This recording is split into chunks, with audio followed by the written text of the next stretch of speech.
നമസ്കാരം, എല്ലാ കുട്ടികൾക്കും ഗിരീഷ് സാറാണ്. നമ്മൾ കീമിനായാലും നീറ്റിനായാലും ജെയ്ക്കായാലും NDAയ്ക്കായാലും ഈ 4 എണ്ണമാണ് നമ്മൾ പറയുന്ന പ്രധാനപ്പെട്ട എൻട്രൻസുകൾ. നമ്മൾ +2 കഴിഞ്ഞ് എഴുതുന്ന പ്രധാനപ്പെട്ട എൻട്രൻസുകൾ.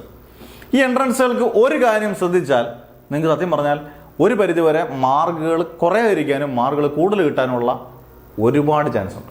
അന്നേരം ഒറ്റ കാര്യം എന്താണ് ഈ ഒറ്റ കാര്യം? ഈ ഒരു കാര്യം ശ്രദ്ധിക്കുന്നവരാണ് ടോപ്പ് മാർക്ക് മേടിക്കുന്നത്. അതൊക്കെ നീറ്റിനായാലും കീമിനായാലും ജെയ്ക്കായാലും NDAയ്ക്കായാലും എപ്പോഴും ശ്രദ്ധിക്കേണ്ടത്. ഇപ്പോൾ ഞാനാണെങ്കിൽ ഒരു ഇതിൻ്റെ ഏതെങ്കിലും ഒരു കോഴ്സ് കൊടുക്കുമ്പോൾ നമ്മൾ ആദ്യം നിങ്ങളായാലും ഒരു അധ്യാപകരെ ശ്രദ്ധിക്കേണ്ടത് ബേസ് മുതൽ കൺസെപ്റ്റ് വരെ ക്ലിയർ ആയിട്ടൊരു കുട്ടിക്ക് അറിഞ്ഞിരിക്കണം. ഇപ്പോൾ ഉദാഹരണം, നിങ്ങൾ +2 കഴിഞ്ഞു, നിങ്ങൾ കീമോ നീറ്റോ ജെയ്യോ ND എഴുതുന്നവർക്ക് +1 ഒരു ഇക്വേഷൻ ഓർമ്മയില്ലെങ്കിൽ അത് എങ്ങനെ സബ്സ്റ്റിറ്റ്യൂട്ട് ചെയ്യാൻ പറ്റും? അല്ലെങ്കിൽ അതിൻ്റെ കൺസെപ്റ്റ് അറിയത്തില്ല. നമ്മൾ കാണാപ്പാടം പഠിക്കുകയാണ് നമ്മൾ ചെയ്യുന്നത്, അല്ലേ? നിങ്ങൾക്ക് കമൻറ്റ് ചെയ്യാം, നിങ്ങൾ ഒരുപാട് കാര്യങ്ങൾ കാണാതെ പഠിക്കുകയാണ്. പക്ഷേ ശരിക്കും അർത്ഥം പറഞ്ഞ് പഠിക്കുന്നതാണ് എൻട്രൻസ്.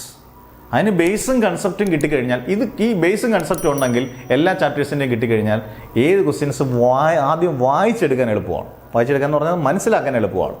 പിന്നെ അത് ചെയ്യാൻ വളരെ എളുപ്പമായിരിക്കും.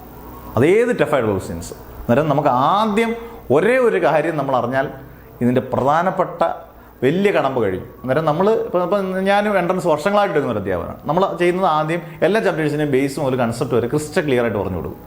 അന്നേരം ഏത് കുട്ടിക്കും എൻട്രൻസ് നമുക്ക് എളുപ്പമായിട്ട് ഫീൽ ചെയ്യും. നമുക്ക് ഇങ്ങനെയൊക്കെയാണല്ലോ ഇത് പഠിച്ചേ. ഈ റിപ്പീറ്റേഴ്സിനൊക്കെ ചോദിക്കുന്നതാണ്, ഇതൊക്കെയായിരുന്നു ഫിസിക്സ്, ഇങ്ങനെയൊക്കെ ഫിസിക്സ് പഠിക്കല്ലേ, ഇങ്ങനെയൊക്കെയായിരുന്നു ഓർഗാനിക്കിൻ്റെ ഇത്, ഇങ്ങനെയൊക്കെയായിരുന്നു മാത്സിൻ്റെ നമ്മൾ പലതും ചെയ്ത്, ഇങ്ങനെ നമുക്ക് ഫീൽ ചെയ്യും. കാരണം +2 അല്ല, +2 എൻ്റയർലി ഡിഫറൻ്റ് ആണ് എൻട്രൻസ് എന്ന് ഞാൻ പറഞ്ഞു വരുന്നത്. അന്നേരം ആകെ വേണ്ട ഒരേ ഒരു കാര്യം, ബേസും കൺസെപ്റ്റും ഉറപ്പിച്ചു പോയാൽ നിങ്ങൾക്ക് എൻട്രൻസ് കിട്ടുമെന്നുള്ളതിൽ 100% ഉറപ്പാണ്. അന്നേരം അതൊന്ന് മനസ്സിലാക്കി പഠിക്കുക.